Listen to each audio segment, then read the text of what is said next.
Là, je vais donner mon opinion sur l'enseignement par les cas dans des domaines techniques enfin, je vais parler pour mon domaine qui est la finance, évidemment.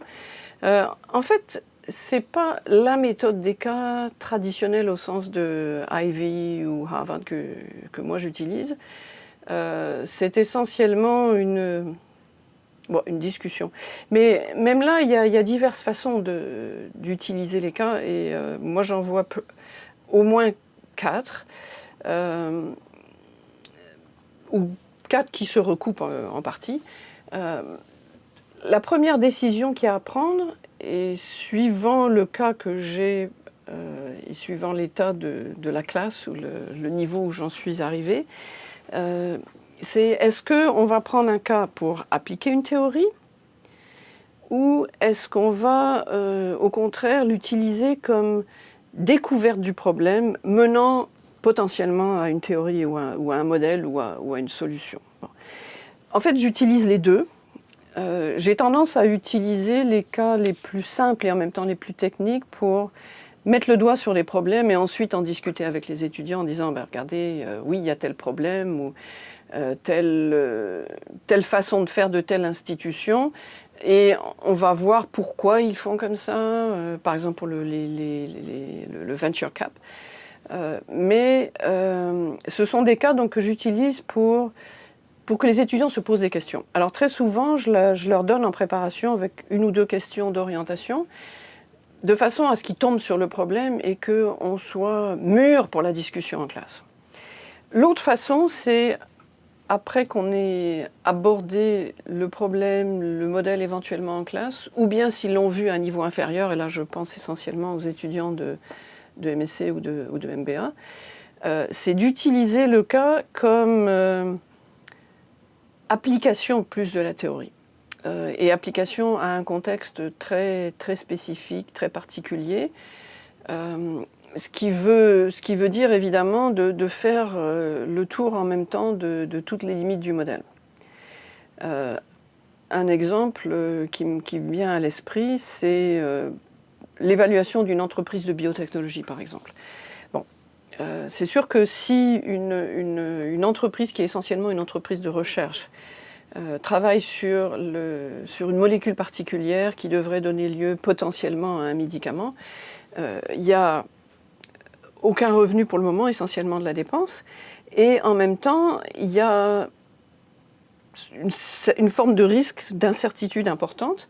Mais la réaction des étudiants pour évaluer l'entreprise, c'est de dire d'abord, on ne peut pas parce qu'on ne sait pas ce qui va se passer. Non, mais il y a moyen de faire des prévisions, d'utiliser des probabilités, les données qu'on a sur l'industrie.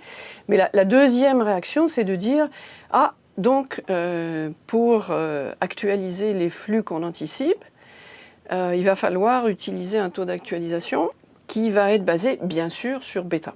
Bon, alors, bêta, c'est évidemment issu de la théorie financière, c'est un indicateur de risque systématique qui indique si l'entreprise ou ses flux de trésorerie varient de façon plus ou moins systématique avec le marché boursier, disons, ou l'économie en général. Bon.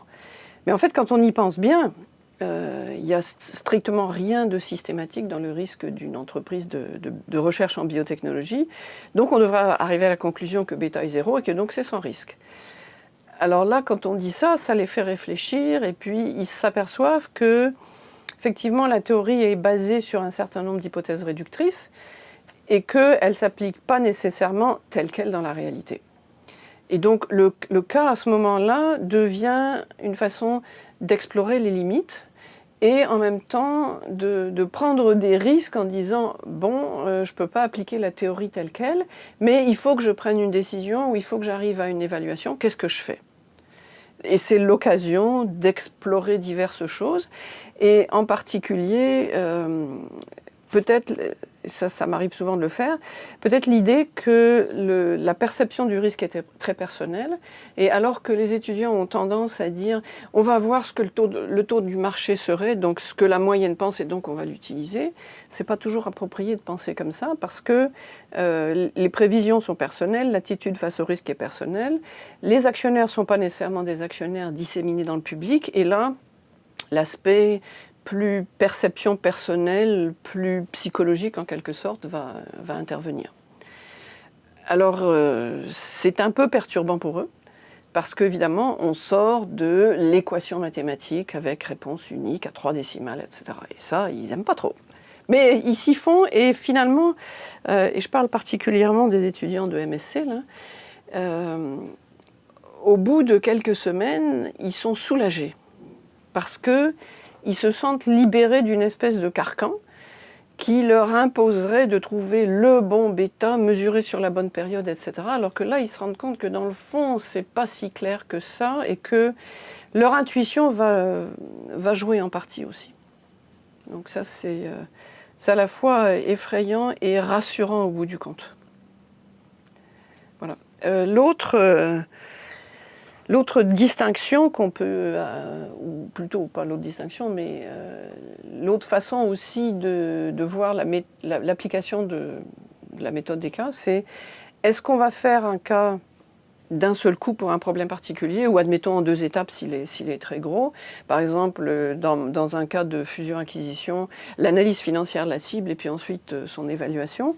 Il y a une autre façon de procéder aussi que j'utilise assez fréquemment dans mes cours. Il y a un cas qui touche plusieurs aspects, qui recouvre tous les sujets du cours en fait. Et ça, c'est le cas que je vais utiliser de façon régulière à travers tout le cours, en 6 séances, 6 au MBA, 12 à la MSC, peut-être pas dans chaque séance, là, mais de façon régulière, pour, aussitôt qu'on a discuté un problème ou un élément de théorie, appliquer ça à une situation concrète et les amener à réfléchir. Donc, on a vu telle chose, tiens, si on passe à telle situation concrète, comment appliqueriez-vous ce qu'on vient de voir à cette situation-là? Et on peut prendre un cas aussi, ou un exemple en même temps, tout à fait différent de ce cas-là, et dire, ah ben si on pensait à telle situation, est-ce que votre réponse serait différente? Donc c'est la façon plus... d'un côté, la façon, on va voir un problème complexe sur une entreprise à un moment donné, ou la façon...